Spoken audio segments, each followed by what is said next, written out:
2023 সালে দুবাইয়ের একটি 5 তারকা হোটেলে শ্রমিক হিসেবে যাওয়ার জন্য স্থানীয় এক দালালের সঙ্গে 4 লাখ টাকায় চুক্তি হয় রংপুর মিঠাপুকুর উপজেলার ইসমাইল হোসাইনের। তবে কয়েক দফায় হাত বদল হয়ে ট্যুরিস্ট ভিসায় তিনি দুবাই পৌঁছলেও মেলেনি কোনো কাজ।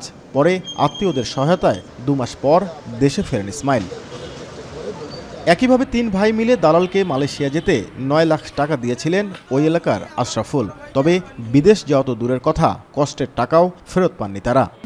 ডেট অনুযায়ী যাই, পরে আবার ডেট অনুযায়ী যাই, এইভাবে ডেট অনুযায়ী শেষ। পরে টাকা 3 জনে ধরা খেলেন, টাকা দিল না। খাবার টাইম হলে কান্নাকাটি করতাম পেটের ভোকে। বাঙালিরা আমাকে 10-5 টাকা দিত, আমি খাইতাম।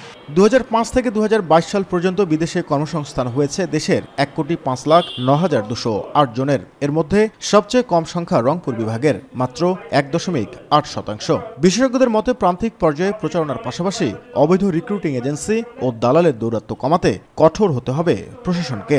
কারিগরি শিক্ষাটা বৃদ্ধি করতে হবে। প্রপার রিক্রুটিং এজেন্সির মাধ্যমে আমাদেরকে লোকজনকে পাঠাতে হবে, যেন আমাদের লোকজন প্রতারিত না হয়। সরকারিভাবে নজরদারি রাখতে হবে।